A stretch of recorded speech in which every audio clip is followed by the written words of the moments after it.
My big suggestion to students, particularly through high school, is you can do anything. Choose it for you, not for it is worth it. Just focus on the next step. Doesn't matter what you're doing. Don't be afraid. As long as you're doing something. That is such good advice. I don't think I could see myself doing It's a anything challenging else. life. Student nights, Wednesday to Saturday. I worked on that house. I racked up every single dollar of debt that I I possibly think there's a lot of pressure on high school. Yeah, I kids just these days, love working outside. And if money is something that you care a lot In about. hindsight, I've also been a very indecisive But you person. keep looking for roads that have been less It travelled. was just that moment that I knew what I wanted to do.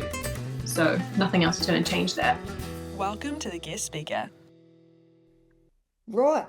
So let's get started. Yeah, look, Grace and I are really excited for this one because I'm not sure at the end of it I'm going to have 100 potters lined up to suddenly start pottery necessarily.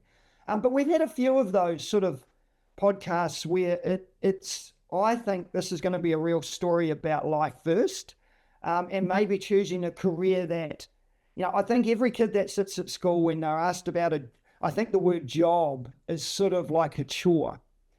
I suspect yours is going to be a little bit different, and I think the messages will be more important than necessarily the career. That if you fill yourself with, and it's funny because you touched on Micah, your brother, if this is where we start, and both of you have chosen things, although you're different, that fill your bucket first and foremost. I mean, the dude sails around the world, he's in Monaco, whatever it is, what a piss take. Thank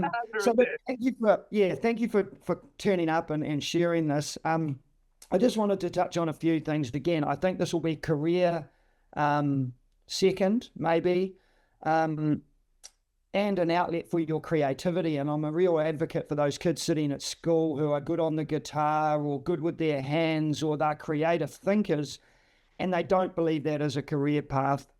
They're often told it isn't, which is a criminal offence. And so I'm hoping, I know you're a real advocate for the arts. Just touch on really quickly, like in times of change, because when I was at school, we had a kiln, a massive kiln. I got to walk out, and I don't know, I would have just taken that for granted. My mum still has something I made in her house from that kiln. Yeah, and so times have changed because some kids won't even know what you're talking about or the process, but we may touch on that. I won't steal your thunder, but I know by doing my research, in 2015, you did a beginner's pottery course, which, so cool, but that'll be something you'll probably talk about. There's an element in your story online about maybe your wellbeing. And I won't choose words, I'll let you do that. And then eventually there's this honours degree in sculpture at the Institute of Technology in Waikato. And I'm interested in that course and what that gives you. I've got an ex-student who's a lecturer there in the video production area. But I just go back to that day when I got this cup from your dad. I turned up there and I was, probably knowing me, wangling some money for some fundraising, and your dad's an easy point to call at Wilkinson Engineering. But once he got onto your story, we'd got off Micah, how proud he was of the journey you'd been on, and he wanted to make it really clear it wasn't a disappointment, that I know you'd gone in different directions and it took you a little bit. And I think that's something Grace and I want to hit really hard is, don't live in misery if you're heading on a path, change course really quickly or when you need to. And then he gifted me this beautiful cup, and he was so proud of it. I hope he got another one. I'm sure he did, for Christmas, birthday and Father's Day. Yeah. So look, welcome and thank you for being here. Can we just take you back to school, I suppose? So young kids sitting in classrooms, again, not with a kiln like I did in my day, maybe trying to resonate you as a character at school. What did you do? What did you enjoy? And how did you go about your education before moving out? Yeah, so let's start at school, because my journey is super winding, as you've mentioned, and there's a lot of mental illness wound through it. And I'm really open about talking about it, and I will tell you guys about it today. But basically, high school for me was a mixed experience.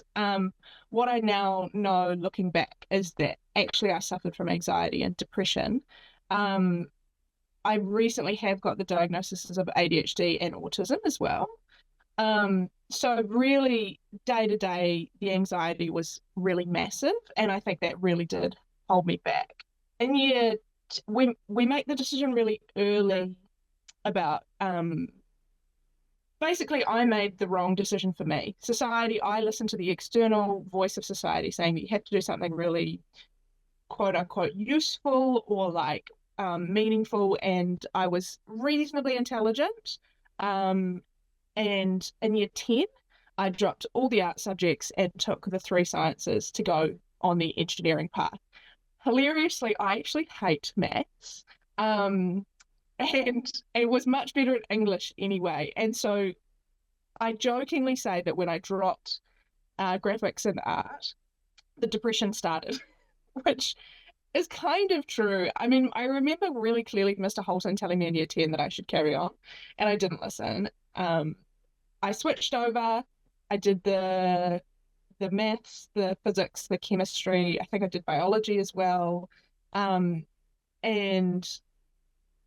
I didn't really listen to my own inner voice at all about what was I should be doing. I just went, this is the pathway I'm on. I really didn't, once I set that kind of, I didn't listen to anything else. I didn't listen to, nobody could have helped me at that stage, if you like. I'd already taken on board society's kind of views and gone, sweet, this is how I'm going to do it. So I left school. School, again, when we circle back to the like, I wasn't expressing myself. Creativity and sculpture is the way that I interface with the world in my most real form. So I sort of dropped that, and really the spiral began in a way. I picked Canterbury. The options are, I think, Canterbury, Auckland, and Waikato. I wanted to leave home, and I picked the campus vibe of Canterbury over Auckland, where Auckland's a bit more mingled in the city. Then I made another decision that didn't really work for me, and I went to a hall of residence in Christchurch that didn't suit me. Funnily, I listened to Mariska's episode the other day, and her journey's this very similar to mine, actually, but she made her decision faster. So I did 2 years at that hall of residence and can easily say that that was probably the worst 2 years of my life. The environment didn't suit me. The university study didn't suit me. I wasn't doing anything creative, and really it was just sort of, it was like going down. Does that make sense? What was it about that hall, Alex, that set you off? Because I may chip in here a little bit, if you don't mind. If we just touch on, because kids now going, oh, okay, this halls thing, because we've heard some kids have wonderful experience in halls. Yeah. What was it about a hall and that kids maybe need to be wary of, or they need to factor in, do you think? I think this hall in particular really was really interested in excelling in all areas, so culturally, academically, and sportingly. I was probably already depressed, and then you put that kind of pressure on top of it, and it's pretty massive. It was a small hall that was quite insular, and that didn't suit me either because they weren't my people. I still maintain 2 very close friendships from that hall, but not any others. And I think really it's about like getting to know yourself and what you need potentially. Eva talked a lot about this, I think, actually, about like knowing what you need and not making it too big a jump from like one thing to the next. For me, that was I was away from home. I was in an environment like Cambridge High is a really, really good school. It's, super chill, and there's excellence, but it's not like demanded. Whereas this environment, I think it was the wrong time for me, but looking back, it's also just the wrong environment for me. So I think that's a question of getting to know yourself and what you need. Does that kind of make sense? Yeah, no. And I will chip in. I agree. I talk to a lot of kids as they say them, I can't wait to leave home and I'm going to wherever. And I always have a warning clause with that that may seem in reality on the day of being I'm going to go and I'm going to drink and I'm going to party. It's a really big step. And I found it, I probably had my first, well, I only had one. I met with a psychologist probably when I was fourth year, when I'd broken down. And part of that was around living in an environment, not knowing myself, where by this stage I was an RA. And not only was I then full of hundreds of kids I was responsible for more, but I was also at TCO. So I was surrounded by people at me. And this is how eventually I saw teaching. Lots of eyes with lots of expectation. There was a personality that had become something they drew from, that they wanted. But and although I'm very much like that, here I am on a podcast, I learned, I regenerated. I would leave school as quickly as possible, not because I was lazy, but I had to go to like a park and just breathe or run and so my recharge, I didn't know that. I thought I was this outward personality, but I don't like people in my state. I need to regenerate. And so halls, if you're that sort of person, you just need to be wary. They are in your face 24/7. There's noise all the time. It's demanding. So anyway. Yeah, and that's exactly sort of the experience that I had, but it just took me longer to figure out why that environment wasn't working for me. I just thought it was me, which of course, helps with a depression spiral, right? So yeah, it just sort of, I didn't really realize. And then I think I got into third year, and by then I had really begun to fail in the course. I hadn't been doing well to start with, but then I really, in third year, became like, not passing classes and things like that. Unfortunately, I'm a bit of clearly a slow decision maker. And so eventually I pulled out, and I just began working in Christchurch for a little while. And then I think eventually I kind of describe it like mum finally got me home. And that would have been the first big kind of mental health breakdown. So then I got the diagnosis of depression then, even though I'd already had it for maybe 5 or 6 to 7 years. And then I remember with mum, I sat down with a careers advisor and we sort of went, okay, sweet as, what's next? And I think there's this perception that you've mentioned before that's really horrible. That's like, if you're a little bit smart, then you have to go to university, and that's the pathway. And that was my pathway. I never deviated from it, never questioned it. Now, looking back, I'm like, university doesn't actually work for me. I'm not stupid, I'm smart, but the structure and the environment, it's just not my vibe. So anyway, I still hadn't learned that. So I went to business school at Waikato. I started in their BMS program there, living at home. I went into supply chain management because I still love processes. So I was in chemical engineering. I switched to supply chain management and did agribusiness as well there for about 2.5 years. The course was good, but I still wasn't. I wasn't in my place. And that became apparent, I think, in my second year when I started skipping my HR lecture for a pottery course. Yeah.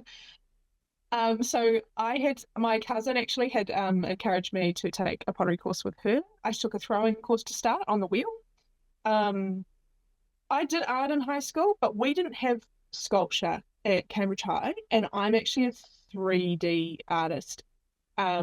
We didn't have printmaking either. I do like printmaking. I'm all about process. So it's terrifying for me to sit down in front of a blank piece of paper and draw a picture. I'm actually terrible at drawing, always have been, always will be.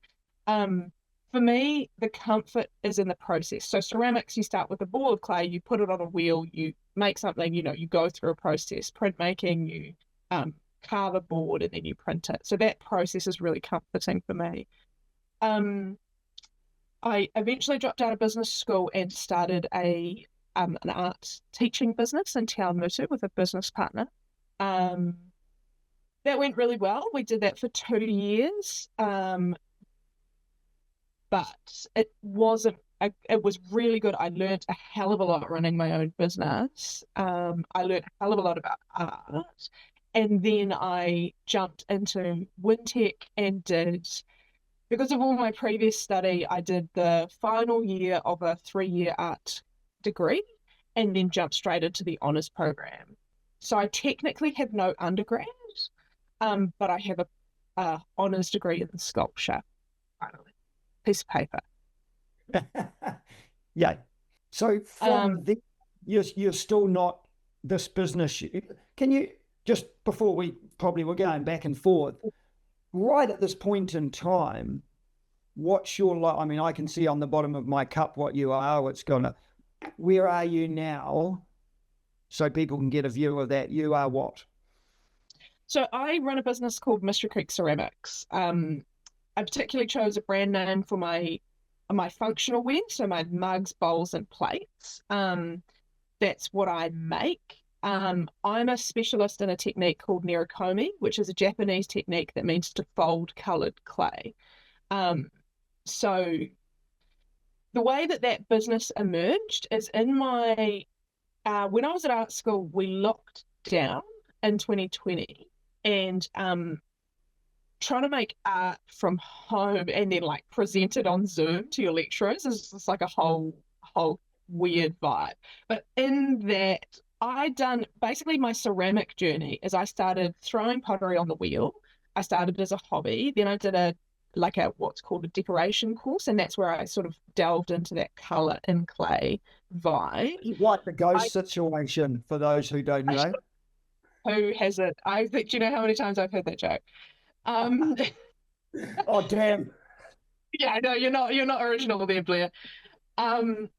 Then I delved into, before I started art school, I delved into taking the ceramic diploma that's taught by distance learning from Otago Polytechnic.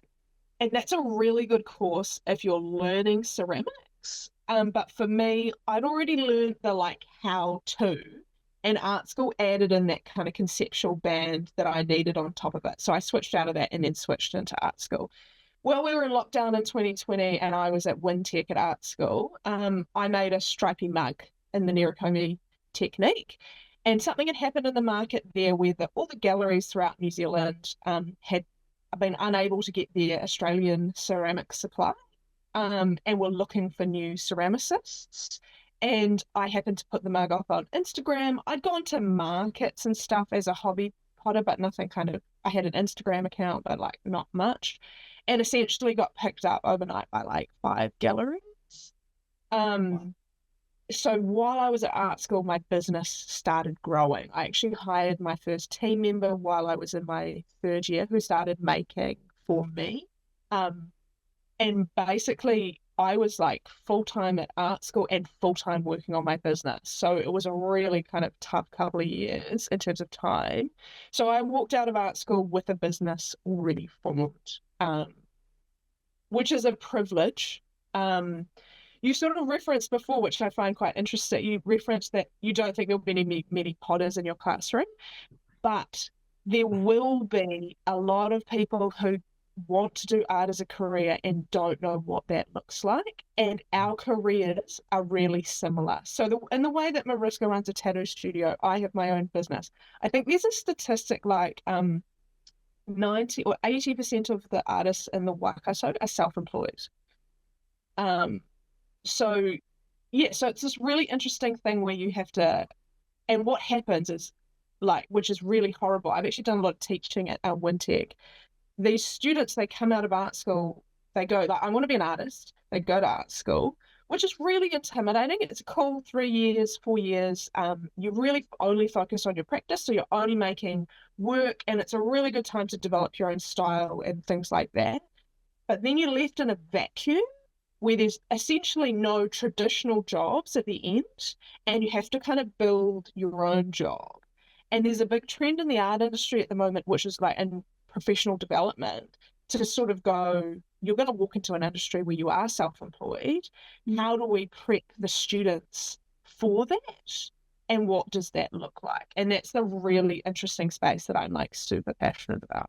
So it's almost Go Grace. Sorry, it almost feels like there's this business acumen that needs to be incorporated. And it's similar with actually musicians. A friend, Ella, she went to Massey, and they talk about where they really start to shape you of, how do you brand yourself? How do you do this? Because unlike engineering or marketing or some other things where there is, graduate rotation roles on offer, you do have to step out and have that. So all your business experience would have paid huge impact, like a positive impact on being set up and feeling ready for that. Yeah. So while my pathway, I look back now and I go, man, I think I wasted all this time. Actually, what happened for me is that my pathway worked out in the way that it should, because ceramics is actually based in chemistry, which is like all our colors and things like that. That's all chemistry. So like that chemical engineering and that science at school prepped me for that. Then I went to business school, and I don't think business school is the right course, because business school sets you up to work in a big business. The type of business I'm talking about is like small New Zealand business is, way tinier, but still that was helpful. Then I tacked on art school. So I don't personally, my opinion, don't go to art school straight out of high school. One, you don't know yourself very well. And that means the art that you make is all about getting to know yourself. Like the most value that we had a mixture of, I was a mature student already, but we had even more mature students, and they get the most out of art school because they know themselves better. When you're 17, it works for some people, it works for others, but that level of experience, art school is an absolute privilege. You go there every day and you make art, and that's all you do. And it's not until you get into the art business world that you realize that you'll never have that experience again unless you go back to study. Like once you get into the market, there's this thing where you don't make for yourself anymore. You sometimes have to make for the market in order to make money. So art school is a real privilege, and any life experience that you get before that is really helpful for that. Where's this art school, Alex? Where is art school? How do I get into art school? That's a good question. Art school is any art degree in New Zealand. They're all different. So I went to Wintec, which is the more polytechnic side. So there's a lot more industry focus. One of my best friends went to Ilam in Christchurch when I was at Canterbury, and that's definitely more. They're much more focused on like the conceptual painting side of it. What's interesting now is that art schools don't teach you to paint, or make. They actually focus on like what you're making, why, and how that fits into the larger context that is the art world. I know that's super interesting. It's something not everybody knows. Some do, some don't. But all the universities run an art school. Some have particular focuses. It'll be between a 3-year undergrad and then maybe they'll tack on a 4th-year honours. It's a fantastic course. You can specialise. I went in, I didn't have any ceramic lecturers. It's not medium focused. It's conceptually focused. So I had a sculpture lecturer, but the fact that he didn't know as much, like the technical aspects of what you're making is not as important as the kind of concept behind what you're making. Does that make sense? Yeah. So in terms of your ceramic skills that you now have, they came self-learned? Not self-learned. I did every ceramic course I could get my hands on. And in New Zealand, it's mostly in the clubs, the ceramic clubs. There's a club in Hamilton, there's a club in Auckland. And I just did courses. Most ceramicists support themselves by teaching, and I just learned. Ceramics is an addiction. If the clay bug bites you, you're basically done for. And I just over 2 years while I was running the teaching business, I just learned every possible technique I could get my hands on. By the time I touched into art school, I had all that knowledge. And then I was like, cool, how do I apply this technical knowledge to making something that's interesting and relevant and that I can talk about? Yeah. So how did you go from that skill? Did you just open a business?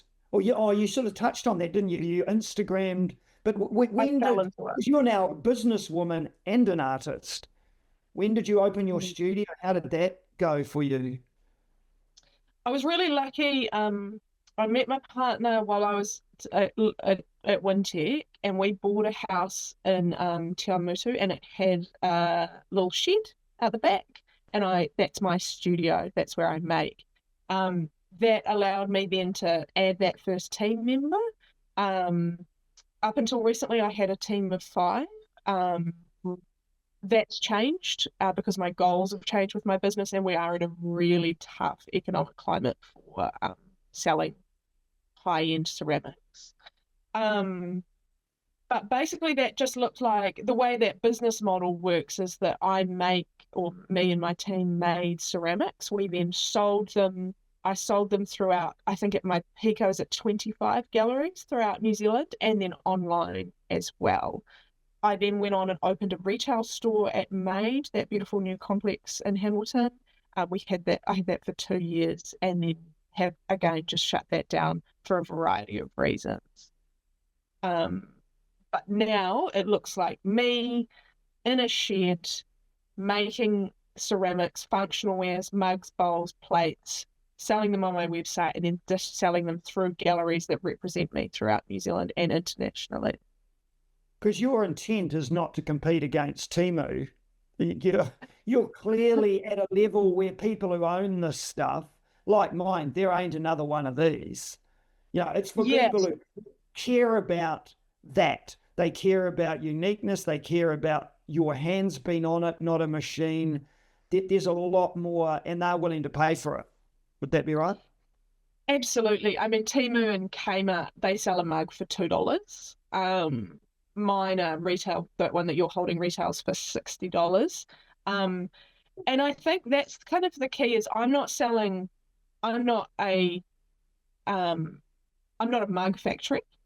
I'm an artist, and each mug that I make, you're right, is very individual, but it goes out and it is a little piece of functional art in the world. So that mug is a piece of art that you can basically use as well. And it just makes that experience, your coffee experience, the flowers you put in your vase, it just makes your life a little bit more beautiful, really.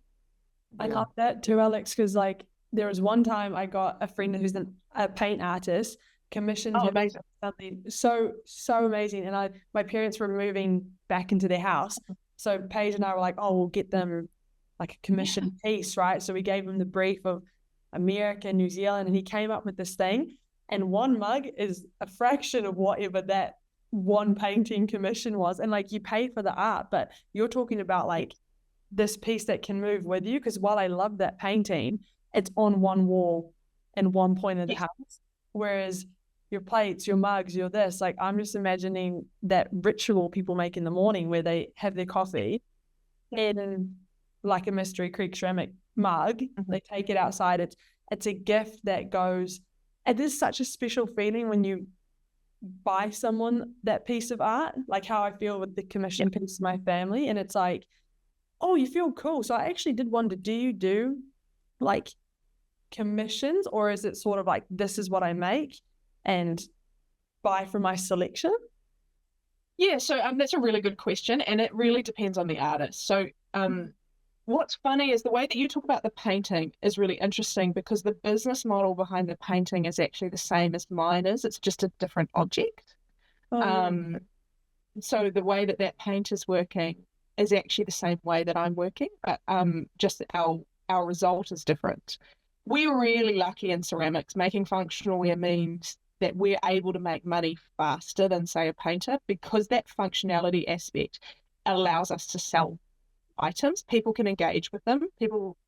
The difference between buying a piece of art and being able to engage with a piece of art versus being able to engage with a mug, our audience can be bigger. Not everybody gets art, but everybody kind of gets what a mug is. Does that kind of make sense? That's actually done a little brainwave. Yeah, that makes sense. Yeah, so art, and I think this is a horrible thing that happens in art, is we hold artists up here, and we're like, well, they're doing something that nobody can understand and everything. But I believe that everybody's creative. Everybody can make something. You can be creative in the way that you plant your vegetables in your veggie garden. It's just that we all have a different mode of creativity. And painting is quite people are like, oh, I don't get art, I don't get going to art shows, I don't understand all that. But really, it's just about what you like and what you don't. And art is just the way that we as artists kind of communicate and interface with the world. Where you're just looking, my mugs are a physical expression of me, and that painter's work is a physical expression of them. But back to the actual question, which is, do I work on commission basis? All artists work differently. I'm actually the worst person in the world for commissions. I'm like, and I will openly admit that I am terrible at them. But commissions are a really good way for artists to get started with their business. Most people that come are working on commission basis because people come to you and they have an idea and they want to create it. And I give full, like, artists that do that are incredible. I'm just useless. I can only make what I want to make. But I'm just lucky enough that I've developed a product that's got a demand. So my especially my rainbow mugs are in demand, and I was just lucky that I can sell those because I clearly can't take commissions. I just ghost everybody because I get too nervous and anxious, and then I don't make the work, and then I get stressed that I haven't made the work, and it's just awful. So recently I've sort of, with a business mentor, been like, stop taking commissions, you're just letting everybody down. But actually, artists work in whatever way they want. Most of my friends work on commission basis. I'm just shit at it. Well, I really appreciate the openness there too. And it makes me think it's similar but different still with Mariska with tattooing, and how she says, well, there's tattooists and then there's tattoo artists, whereas a tattooist might have a flashboard. This is what I do. Whereas the tattoo artist is like, no, I'm going to work with you and we're creating something. Like, you're walking around with a piece of my art on you. So I want to make sure it's something I'm proud of. I'm really related to what Mariska talked about in terms of like style, how she works in a particular style. I've recently made the decision, like my Nirakomi work is actually hand built. It's not made on the wheel anymore. And I've just made the decision that I'm actually only going to work in Nirakomi in that style, because it's very unique to me, but also that's kind of, in a way, it's the only thing that I'm really good at. And so I can deliver in that space. I'm just lucky that I've got a demand for that work. If I didn't have a demand for that work, then obviously I'd have to go back and be like, cool, well, commissions it is, because I need to make money, or I'd go back to teaching. But I'm just really lucky that I can sort of say, so I say, like Mariska does, I say no to a lot of work and put them on to friends of mine that do that work better, simply because I've found my niche. I'm like dialed into it and really happy in it. Yeah. And I'm trying to remember to go back to this year 12 or 13 or person listening, because I'm running on my own selfish thoughts right now. So if we go back, I'm trying to think, Ludlam, like, is there a way, if someone is listening and they're feeling hyped up, not necessarily with ceramics, but whatever their artist endeavor is there a way you think people can start to get ahead? Like, if they're in year 12 or 13, even though maybe not art school yet, like, what are your thoughts there? I mean, for me, it's about going, like, so say year 12 me had found ceramics and was like, this is it for me. The advice that I would give to that person, or whatever art, it doesn't matter the art medium, it can be music, it can be, it can be graphic design, it can be anything. They need to, like, go and talk to people who are already in the industry and ask them what their day looks like and figure out what their skills are. So for me, running a business really falls into my skill set. I'm quite, I really like admin work, which is actually what I spend 90% of my time doing, not making. I love the control. I'm happy to do invoicing and tax returns and stuff like that. But for that person at high school, they need to know what they want to get into. So I view there's two main pathways in art. In art, there's the pathway where somebody has a part-time job. They either teach, although teaching is difficult because teaching takes over your practice really quickly. They teach. My advice is to honestly go get the simplest job that you can, like stack shelves at Countdown 3 days a week, and then make your own art in the other two, and then work out how you're going to get and sell that art. Because you do have to sell your own art no matter which way you go. So you do need all the branding advice, you know, a little bit of business acumen and things like that. The way that I went is to run your own business. When I run my own business, I have what I call a bread and butter stream of ceramics, which are my mugs, which I sell, they sell. It's straightforward, I can make them. Then my practice, which is my own creative work, is just sits, you know, on top of that. Ideally, it's the split 3 days, 2 days, but it's not, because your business takes over. So, because if the scarcity mindset sets in and you're like, well, I've got to sell more mugs. So you end up working 5 days a week on that. But those are the two main pathways. Whether you go to art school or not, you'll still pop out in one of those two pathways. You work and then you make your own art on the side, or you have your own business that makes art that sells, and then you make your own practice on top. Because making mugs is not my be all and end all. I love it, but we all want to make, like all of us across the industry want to make our own work. And for me, that's actually sculpture. I haven't made it for a few years. I've actually got an exhibition coming up next year, which I'm working towards. But those are kind of the pathways. And so the question for the student at school is, do you want to run your own business, or do you want to work for somebody else and have your art on the side? And that comes down to your skill set and what you're good at. So really, the question always when we're working in this industry is, what do you like? What are you good at? And what are your skills? And then how do you take that forward? That's that kind of good advice. Sorry, Ludlow, you go. No, I'm just sitting back. This is great.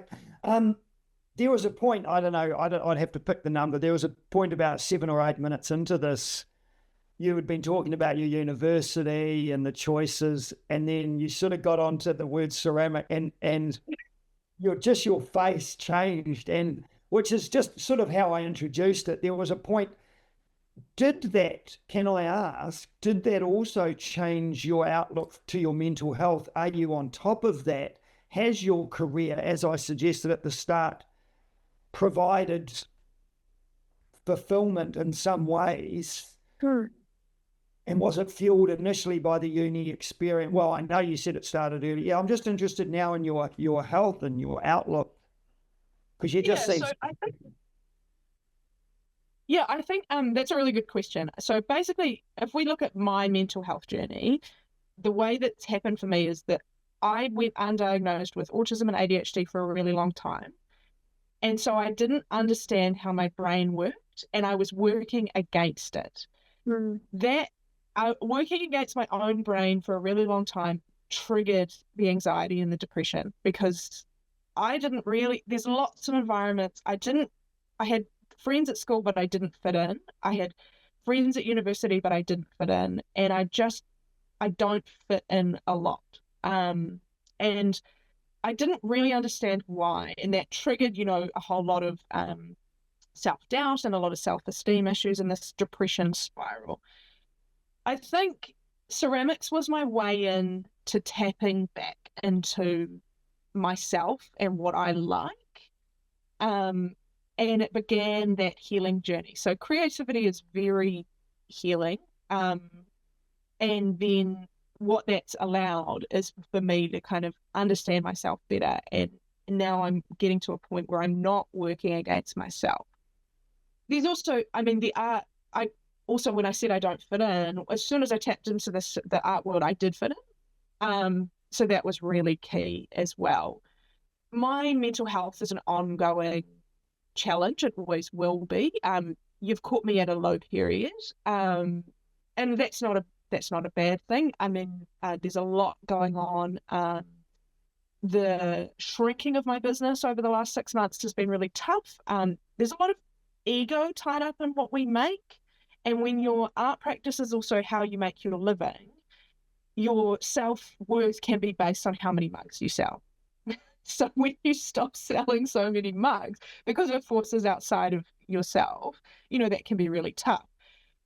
For me, it's just an ongoing part of my world. And now that I have depression and anxiety, that will never I don't think that will ever change. It's just a matter of and I have an incredible support network. I would say that there are so many things in the background that have scratched me off the ground so many times. And now it's just part of the way I work. So, for example, I know now this about myself, that I would never, because I have my own business and I am flexible and all that kind of thing, I am able to care for my mental health in a way that I wouldn't be if I was working for somebody else. And that's important. But it's been a real journey. I think I didn't understand, like I understand it when I was at high school, I conceptually understood what depression was. But when I walked into the doctor's office, I think after Canterbury, and the doctor turned around, and I actually remember saying to him, I just feel weird. I feel different and something's not quite right. And he said, you've got depression. And I sort of almost fell on the floor. I was just like, well, it's not how it presents, what I viewed as the stereotypical version of depression. But it does look, it will be an ongoing challenge. I'm open about it because I think there's a lot of people out there that were in my position and don't understand it. It does affect my daily life, but I am better for all of it. Does that make sense? Yeah, thank you, Alex. That is going to have a lot more of an impact, and I think you can understand. So thank you for saying all that. Yeah, I think, Alex, people listening, as a teacher, was always, you got to be careful of the advice you give to the individual, because you just don't know what's going on at home in their head. You don't want to be that one person who says, don't go down that route, and then they end up world famous and you're the idiot who tried to put them off. There's a lot in behind this. There's also parents sitting there with kids who need to know what these things about what the kid's thinking, and then maybe that affects their pathway. There's students, there's parents, there's teachers, all need to just sort of, sometimes just take a step back and see the real important things. Because again, I go back. Yeah. It's really tough too, because I would never, I had to do it all wrong and figure it all out for myself. I was thinking, as I sort of, when you emailed, I was thinking about what I want to say or what I would say to younger me. And it's just like, I wouldn't be here without this ridiculously windy and quite tumultuous journey. And I wouldn't be making the ceramics that I'm making. I wouldn't have the business that I have without that. And so it was a really necessary part. Sure, it was really painful and really uncomfortable, and I'm really lucky to be here, because there was definitely chances that I wasn't going to be. But that journey was essential to myself and the practice and the work that I make now. Yeah. Yeah, before I forget, can you just give a shout out? So how do people see your work? Like I've gone online, just put a shout out to why not? Where do they find you? Yeah. So Instagram and my website at Mystery Creek Ceramics. You'll be able to find me there. Hop on. My content is beautiful if you're looking at the work, and slightly unhinged if you're looking at a video of me. Yeah, I have been enjoying the reels because I recently got onto it, and I was like, that itself has to be fun. You like process, that is the process. Yeah, it's a creative pursuit in itself. Business is a creative pursuit, and most art people hate the business side of selling your own work. I actually really love it. I kind of view it as a creative practice in itself, in which you, my advice is fail and fail fast, so you can figure out what's actually going to work. So for me, it's just but also I think you talked about it before, Grace, you kind of touched on it, is that people buy art because they want a connection with the artist, or a connection with a human being, or a connection with an experience. And so when the way that I want to sell my art is that I want you to connect with me, because you're kind of buying a piece of my soul, if you like. So my kind of Instagram and video idea is just to show up as myself, as kind of uncurated and messy as that is. You're achieving that, and it's not messy, but it's authentic. That's the perfect word. there's no, I'm as authentic. Unfortunately, I've tried the other ways and I can't do it. It's authenticity all the way, unfortunately. No, fortunately. I want to ask too before, and you've touched upon it, but before our sign-off question, is there something, and Ludlam, you too, something we haven't asked, and you've been very open and like wisdom giving already, but something we didn't ask you or touch upon that you think we should have? Yeah, probably the one thing I was thinking about this morning that would be helpful is that people always ask how to break into this industry and how to build a business and how to get mentors and stuff, because I wouldn't be where I am without the mentors that have helped me. And I kind of want to explain too that I don't have one, I have like 6 that I am constantly asking for help. I don't do this alone. And lots of them I go to for lots of different things. So if I have certain business challenges, I'll go to say this one. If I have art challenges, I'll go to this one, things like that. If I have a block where I can't make my own work, I'll go to this one.